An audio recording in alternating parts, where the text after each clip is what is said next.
Doctor Bhimrao Ambedkar के party Republic party of India के मुख्य कार्यकर्ताओं का बैठक हुआ पटना में, जहां पर कि बहुत सारे अहम फैसले लिए गए पार्टी के हित में और साथ ही साथ नए लोगों को पार्टी में शामिल किया गया, जिसमें रोहतास जिला के समाज सेविका अनीता चंद्रवंशी भी शामिल थी अपने दल बल के साथ। दोस्तों, मैं बता दूं कि अनीता चंद्रवंशी वही समाज सेविका है जो उपेंद्र कुशवाहा के पार्टी में रहकर जनता सेवा करती थी, लेकिन उपेंद्र कुशवाहा के पार्टी के लोगों से कुछ नाराज़ होकर किसी बात पर वह पार्टी छोड़कर Republic party of India join किया। पार्टी के कार्यकर्ताओं ने अपने अपने विचार विमर्श से एक दूसरे के सामने रखा। ठीक है, तो कहने का मतलब यादव ये जो बिरादरी ओबीसी में आती है और है कि वो लोग समझ नहीं पाते हैं अपने आप को, कृष्ण भगवान से वो लोग कौन सा समझते हैं। हाँ, आज यूपी वाले गाँव लोगों को बता दिया हकीकत कि तुम लोग कुछ नहीं हो, हम लोग 3% पूरे भारत में राज करते हैं और तुम मेरा अधिकार ये कर रहे हो तो तुम इसके पात्र नहीं हो। हाँ, तुम्हारा यही हस्त यही हाल है तुम्हारा, तुम जाओ पूरे भारत को मैसेज करो।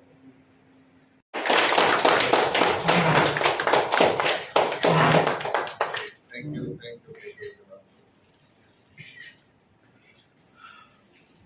गांधी जी, कल की घटना कोई साधारण घटना नहीं। मैं कहना चाहता हूँ महाबोधि बिहार को लेके जिस तरह से हमने चर्चा की, चाहे वो कोर्ट की बात हो, चाहे रास्ते के आंदोलन की बात हो, चाहे जिस तरह से राम मंदिर सत्ता के माध्यम से आया, तो आज हम बिहार की सत्ता के माध्यम से हम हमारा महाबोधि बिहार लेना चाहेंगे। तो ये जो बात की बहुत बड़ी बात है और आने वाले ये 3 महीने में हमें वो कार्यवाही जो है तेजी से आगे बढ़ना है। इसलिए हम चाहते पंडित जी कि आपके साथ हम तन मन धन से हम बिल्कुल लगे रहेंगे और मुस्लिम समाज भी साथ में आएगा। उनका भी विषय वो है, मैं समझता हूँ कि ताकत और तेजी से बढ़ेगी।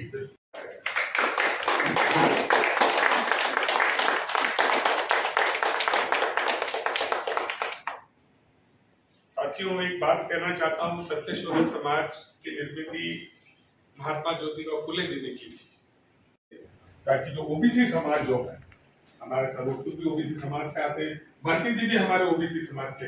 ये वशी साहब में आपसे मैं मतलब कहना चाहता हूँ, हमें गर्व है उस बात में कि वो इतना होके जो मतलब यूं समझो कि जान हथेली पे लेके वो काम कर रहे हैं। पहले 71 में 85-15 का फार्मूला उस वक्त मैनुअल सिस्टम था, लोगों को मालूमात नहीं थी। सबसे पहले इस पार्टी के फाउंडर थे डॉक्टर अब्दुल गनी फरीद, वो रामास्वामी परिहार जी को लाए, उत्तर प्रदेश में रखा 2 महीने और उनको लेके जब दलित बस्ती में प्रोग्राम करे। अभी हमारे भाई ने कुछ बातें कही, बड़ी अच्छी बातें कही। जो तंजीम हमारी रही सत्यशोधक समाज, महात्मा ज्योतिबा फुले का एक कंसेप्ट है कि मगरमच्छ बुद्धिस्ट, उसका अगर शौहर मुसलमान होता है और बेटा क्रिश्चियन होता है चलेगा, लेकिन ये मोबाइल वक्त नहीं चलेगी। कि हमें सत्ता भी चाहिए और व्यवस्था भी चाहिए। वो सत्ता और व्यवस्था में अंतर क्या है? व्यवस्था एक धारा है और सत्ता एक उसका पावर है। आप चाहते हो एक कि सत्ता चाहिए भी और व्यवस्था भी चाहिए। व्यवस्था क्या चल रहा है? ब्राह्मणवादी व्यवस्था, जो वर्षों से हमारे हाथ में वो क्या बांध देता है, धागा जैसे बना हुआ है, वो गुलामी का धागा है। पंडितों के द्वारा बताए हुए अपने बच्चों का नाम देते हैं, जमीन खरीदते हैं तो पंडितों को बुला करके करते हैं, कौन सा दिशा में दरवाजा होगा, कौन सा दिशा में वो होगा। तो ये हम जो पाखंड के बीच में बैठे हुए हैं वो व्यवस्था है। जो मनुवादी व्यवस्था चल रही है हमारे देश में, उसके अगेंस्ट में जो खड़ा हम लोग हैं वो है फूले अम्बेडकर विचारधारा। 2 धाराएं बह रही, ब्राह्मणवादी और दूसरा फूले अम्बेडकरवादी। आपको सोचना है, आप लोग गिने चुने हुए लोग हैं, ऑलरेडी इसमें हैं, तो उसमें समझाने जैसी मुझे नहीं है, सब समझ सकते हो। आप अगर बाबा साहब के सच्चे अनुयायी हो और वाकई में चाहते हो कि बाबा साहब के साथ चल करके उनकी राजनीतिक सपना, सामाजिक सपना और सांस्कृतिक सपनों को साकार करना है तो आपको इस पाखंड से दूर होना पड़ेगा और हमारे विचारधारा के साथ चलना पड़ेगा। तो खिचड़ी नहीं बनाना है, आधा इधर आधा उधर नहीं चलेगा, क्योंकि यदि वो हो गया तो मुश्किल पड़ता है। तो सबसे पहले आज हमारे पास बहनें बैठी हुई हैं, दो लेडीज के बीच में सबसे पहले जाना चाहिए कि क्या चीज है, तो बच्चों को भी पता चलेगा। हम घर में बच्चे बड़े होते हैं, हम देखते हैं कि वो ऐसे ऐसे करता रहता है, अगरबत्ती, बच्चा भी खड़ा होता है वो भी अगरबत्ती जाता है। तो ये भ्रम से जब तक दूर नहीं होंगे तब तक हम ब्राह्मणों के कब्जे में रहेंगे। जब होगा कोई त्योहार आएगा तो ब्राह्मण बुलाएगा। मरने, जन्म लेने से लेकर मरने तक अगर हम उसी के सहारे तमाम उन देशों की यात्राएं की हैं जहां शासक बौद्ध हैं, और जब शासक बौद्ध होते हैं तो फिर धर्म का कितना प्रचार होता है, सम्मान मिलता है। हमने अपनी आंखों से देखा है, महसूस किया। तो मैं सुबह से लेकर शाम तक होश में हमेशा यही सोचता रहता हूँ कि ऐसा कौन सा दिन आएगा जब शासक बौद्ध बनेंगे, अम्बेडकरवादी बनेंगे, शोषक बनेंगे। उसकी पहल भी हमारे महापुरुषों ने की। उनका कोई दोष नहीं था, नालायक हम लोग थे, उस परिपाटी और व्यवस्था को अंजाम तक नहीं ले जा पाए। 75 साल के भारत में गोरखों का दिया हुआ आज हमारी आंखों से ओझल हो रहा है और हम करोड़ों लोग विद्वान बने घूम रहे हैं, उसमें मैं भी शामिल हूँ।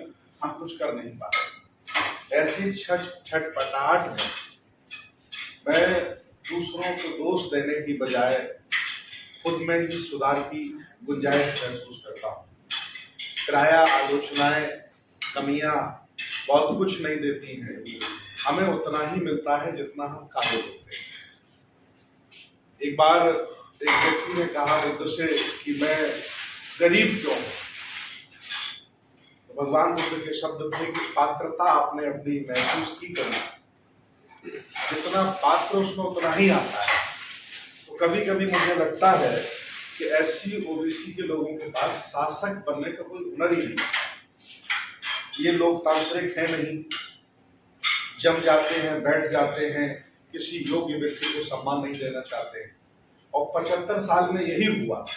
तमाम पार्टियां बनी, इसीलिए वो खत्म हो गई क्योंकि कभी भी योग्य व्यक्ति को सम्मान नहीं दिया और स्थापित नेताओं ने गंवारों की, चमचाओं की टीमें बनाई और अपना मजे काटते रहे।